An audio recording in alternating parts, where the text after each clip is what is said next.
স্বাগতম সবাইকে। তোমরা দেখছো রাতের অজানা জগৎ। এই রাতের গল্পটা এমন এক ঘটনা যেটা একবার শুনলে রাতে একা থাকতে ভয় লাগবে। তাই যারা সাহস নিয়ে শুনছো তারা শেষ পর্যন্ত শুনো, কারণ শুরুটা যেমন সাধারণ মনে হবে শেষটা ততটাই ভয়ঙ্কর হয়ে উঠবে। ঢাকা শহরের এক ব্যস্ত জীবন থেকে শুরু হয় গল্পের মানুষ রাকিব। সে একজন সাধারণ চাকরিজীবী, সারাদিন কাজের চাপ আর শহরের শব্দে ক্লান্ত হয়ে পড়েছিল অনেকদিন ধরে। তার ইচ্ছা ছিল একবার গ্রামে ফিরে যাবে, নিজের শিকড়ে ফিরে যাবে, মা বাবার পাশে কিছুদিন শান্তিতে থাকবে। অবশেষে সেই দিনটা আসে। সে ঢাকা ছেড়ে রওনা দেয় তার গ্রামের বাড়ি ফরিদপুর জেলার ভাঙ্গা থানার ছোট একটা গ্রাম চন্দ্রপুরের দিকে।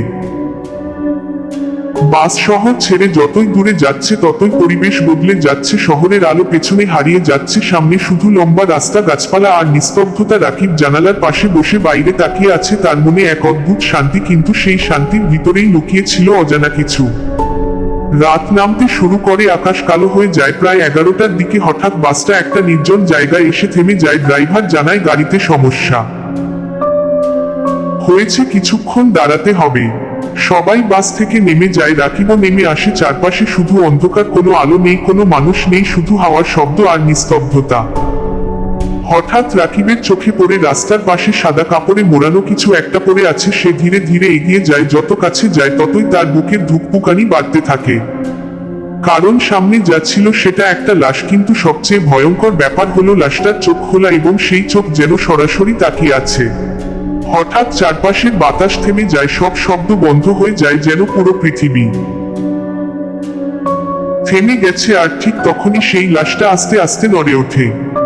রাকিব ভয়ে দৌড় দেয় বাসের দিকে, গিয়ে দেখে বাসের দরজা বন্ধ। সে দরজায় আঘাত করতে থাকে, দরজা খুলেন কেউ, দরজা খুলেন, কিন্তু ভিতর থেকে কোনো সাড়া নেই। ঠিক তখনই তার কানের পাশে খুব আস্তে একটা শব্দ ভেসে আসে, তুই কোথায় যাবি? সে পেছনে তাকিয়ে যা দেখে তা বিশ্বাস করতে পারে না। লাশটা এখন দাঁড়িয়ে আছে, আর তার শরীর থেকে কালো ধোঁয়ার মতো কিছু বের হচ্ছে, যেন সেটা কোনো মানুষ না, কোনো ছায়া। রাকিব দৌড়াতে থাকে, কিন্তু যে পথেই দৌড়ায় সেই পথেই আবার সে একই জায়গায় ফিরে আসে, যেন রাস্তা তাকে বন্দি করে ফেলেছে। হঠাৎ সামনে একটা পুরনো কবরস্থান দেখা যায়, চারপাশ ভাঙা গাছ আর অন্ধকারে ঢাকা। সে বাধ্য হয়ে ভিতরে ঢুকে পড়ে। কবরগুলোর মাঝখানে হাঁটতে হাঁটতে সে দেখে একটা কবরের উপর লেখা আছে যে এখানে প্রবেশ করবে সে আর ফিরে যাবে না। ঠিক তখনই পেছনে থেকে সেই কণ্ঠ আবার শোনা যায়, তুই আমার ঘুম ভেঙে দিয়েছিস।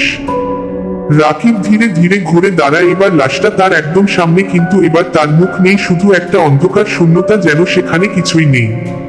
রাকিব চিৎকার করে, আর ঠিক সেই মুহূর্তে সবকিছু থেমে যায়।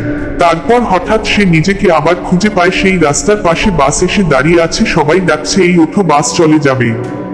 সবকিছু যেন স্বাভাবিক, কিন্তু তার হাতে তখনও ভেজা সাদা কাপড়টা ছিল, যেটা সে কবরস্থানে দেখেছিল। আর তখনই শুরু হয় আসল প্রশ্ন, এটা কি বাস্তব ছিল নাকি তার জীবনের সবচেয়ে ভয়ঙ্কর স্বপ্ন? লোকজন বলে সেই চন্দ্রপুর গ্রামের রাস্তায় আজও রাতের বেলা একজন মানুষ দাঁড়িয়ে থাকে, আর যেই বাস আসে সে নাকি তাতে উঠে যায়, কিন্তু আর কখনো ফিরে আসে না।